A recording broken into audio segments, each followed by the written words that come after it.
Un bain de mer est une activité généralement pratiquée sur une plage bordant une mer, et consistant à s'immerger, totalement ou en partie, par plaisir, pour pratiquer la natation, ou pour les bienfaits supposés pour la santé.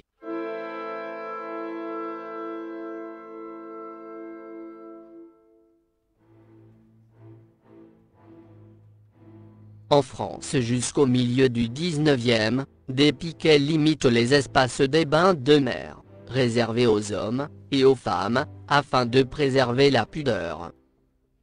L'usage curatif des bains de mer est attesté dès le XIVe siècle.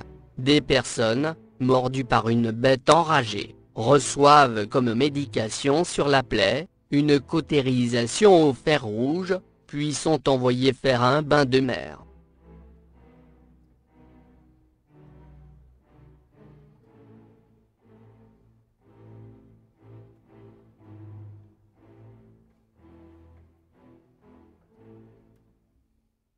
La mode des bains de mer naît en Angleterre, à la fin du XVIIe siècle, à une époque où la baignade, sur prescription médicale, se développe comme une opération commerciale. Elle prend son essor au XVIIIe siècle, le long des littoraux anglais et gallois, en même temps que la révolution industrielle, qui favorise l'intensification des loisirs et des voyages.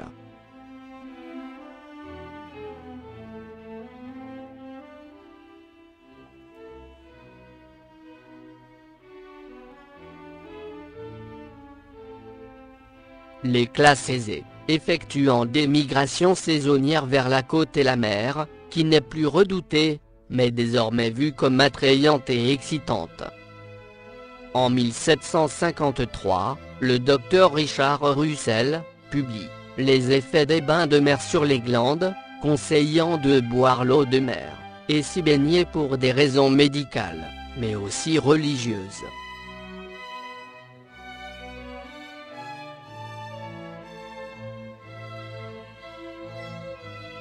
Il raisonnait ainsi: Dieu est bon, mais a créé le mal, les maladies. Il a donc dû placer dans la nature le remède au mal.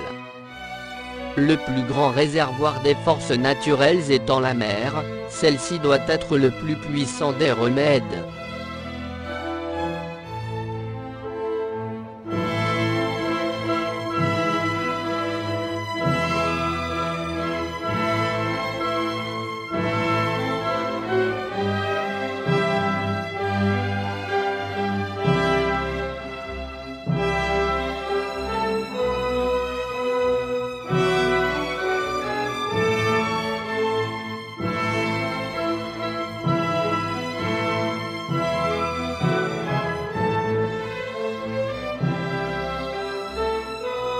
Cette pratique est popularisée par l'ouvrage « Médecine domestique » du médecin William Buchan, publié en 1789. Convaincu par cette théorie, le prince de Galles se rend à Brighton, en 1783, pour soutenir l'ouverture du premier établissement de bains dans l'histoire.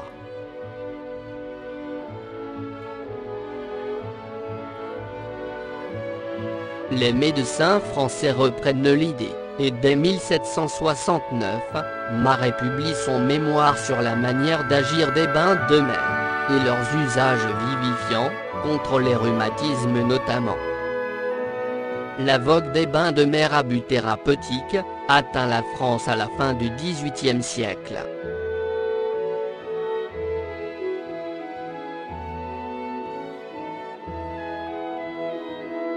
En 1785, Cléry de Bécourt fonde à Boulogne-sur-Mer le plus ancien établissement français de bains de mer chauds.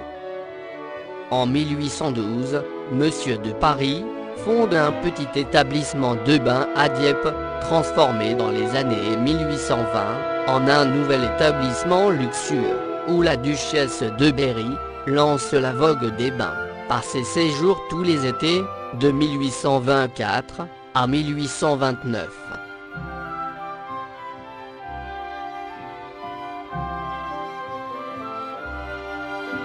Le Croisic est la première station balnéaire de la presqu'île guérandaise. Elle accueille dès 1819 ses premiers visiteurs, attirés par les possibilités de balnéothérapie, d'abord sur sa plage Saint-Goustan, puis celle de Porlin. En 1827, La Rochelle lance à son tour son chantier, puis Cherbourg en 1829.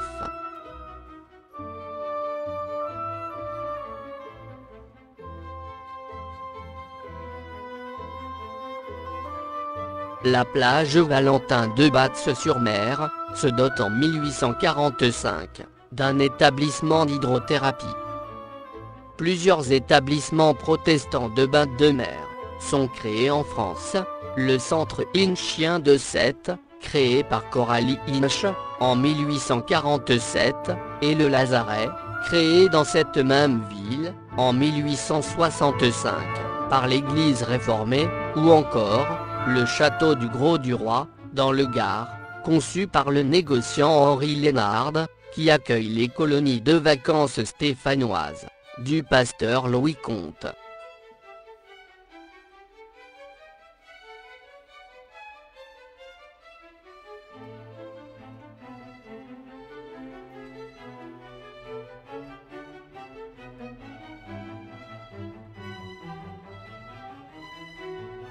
Les femmes, en maillot 6 pièces, se changent à cette époque, dans des cabines installées sur des charrettes, tirées par des chevaux.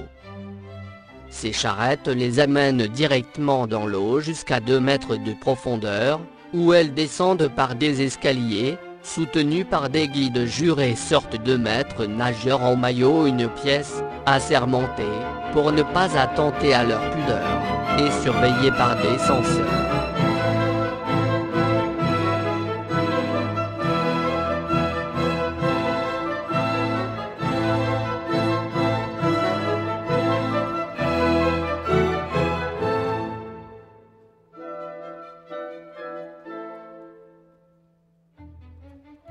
Ces guides plongent à plusieurs reprises les femmes de manière subite et de courte durée. C'est ce qu'on appelle le bain à la lame. Avec le développement des transports ferroviaires puis automobiles, la mode des bains de mer se développe ensuite à la fin du XIXe siècle.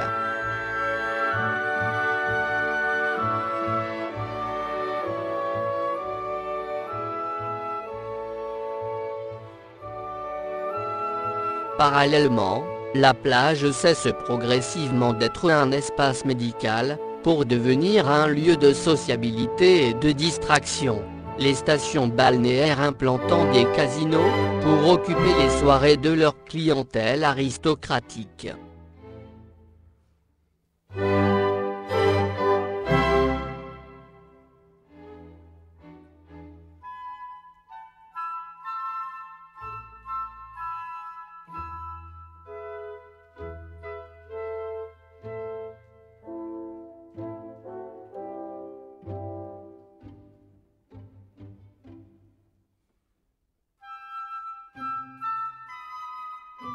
Cette tendance des bains de mer, renforcée tout au long du XXe siècle et notamment, grâce à l'apparition des congés payés, encourage la création de stations balnéaires sur la côte atlantique, Biarritz, et en Manche, le Touquet Paris-Plage, ou sur la plage de la Potinière à Carteret, parfois à l'emplacement d'anciens villages de pêcheurs, comme Audressel, ou Issant.